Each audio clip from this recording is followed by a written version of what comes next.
Deus seja louvado. Título desta mensagem: a transfiguração. Vamos ao Evangelho de Jesus Cristo, como está escrito por Lucas, capítulo 9, versos 5 a 8, que diz o seguinte: E Pedro, tomando a palavra, disse a Jesus: Mestre, bom é que nós estejamos aqui. Façamos 3 cabanas, uma para ti, outra para Moisés e outra para Elias. Pois não sabia o que dizia, porque estavam assombrados. E desceu uma nuvem que os cobriu com a sua sombra, e saiu da nuvem uma voz que dizia: Este é o meu filho amado, a ele ouvi. E tendo olhado em roda, a ninguém viu mais, senão só Jesus com eles. Irmãos, a palavra nos diz que Jesus chamou 3 dos seus discípulos, Pedro, Tiago e João, e subiram numa alta montanha com o propósito de orar. E diz a Bíblia que, estando Jesus em oração, o seu rosto foi transfigurado, as suas vestes se resplandeceram de uma brancura imensa. E apareceram em glória, conversando com Jesus, Moisés e Elias, acerca da sua partida para Jerusalém, acerca da sua morte na cruz.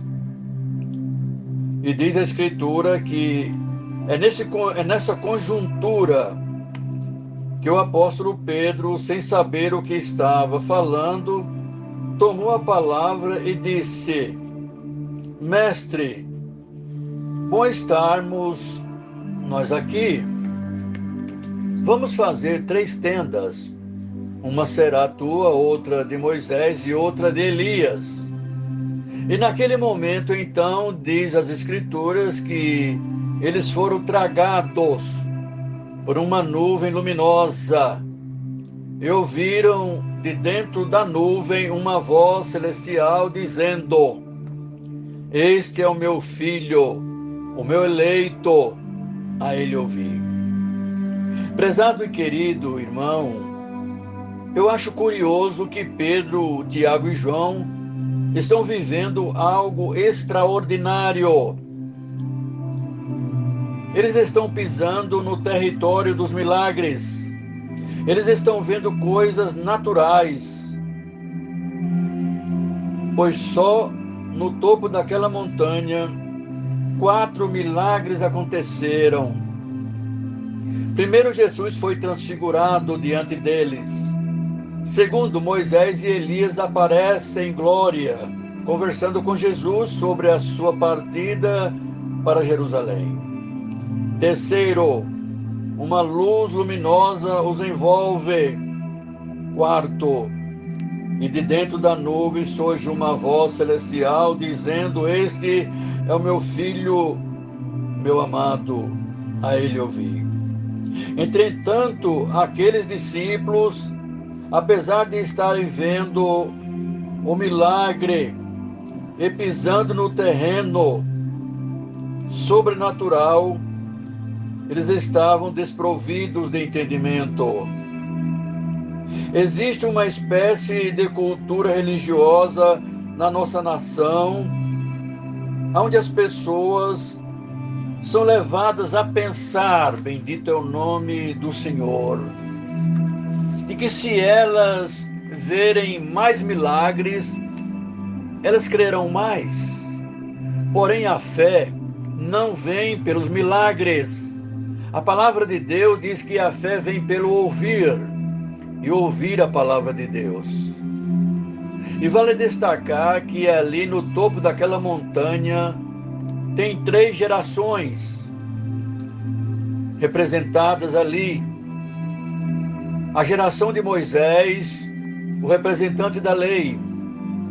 a geração de Elias, o representante dos profetas, e os 3 apóstolos, representando o período da graça. E se você fizer uma pesquisa, descobrirá que estas foram as 3 gerações que mais viram milagres na história ao mesmo tempo. E foram as 3 gerações mais incrédulas da história. Eles estão vivendo um êxtase, mas sem entendimento.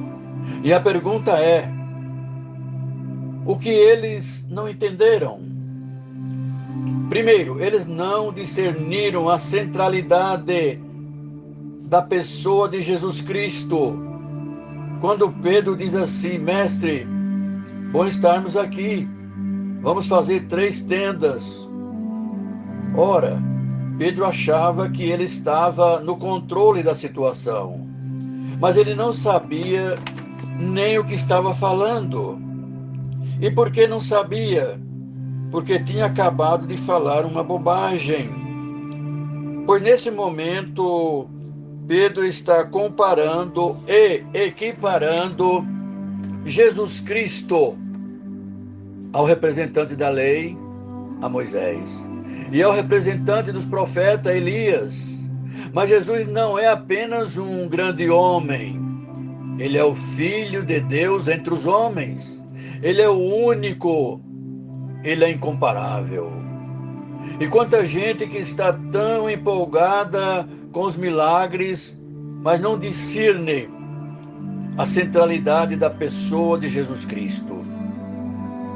Segundo lugar, eles estão vendo milagres, mas não discernem a centralidade da missão de Jesus Cristo. Quando você lê em Lucas capítulo 9, verso 31, Moisés e Elias estavam ali conversando com Jesus sobre a sua partida para Jerusalém.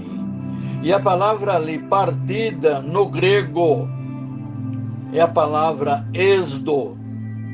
E de onde vem o êxodo? Porque o êxodo foi a libertação de Israel da escravidão do Egito. E o que eles estão falando com Jesus é que na sua subida para Jerusalém, onde o próprio Jesus havia alertado que ele seria entregue nas mãos dos principais sacerdotes para ser crucificado e para ser ressuscitado no 3º dia. Seria aí então o nosso êxodo. Jesus haveria de nos libertar, glória a Deus, e não através dos seus milagres, mas através da sua morte na cruz. Ali sim Jesus rompe as nossas cadeias, quebra os nossos grilhões e que nos declara livre. Pois bem, quando Jesus desce desse monte, cura um menino endemoniado e a multidão fica muito encantada e maravilhada. E como Deus operava maravilhas por meio de Jesus.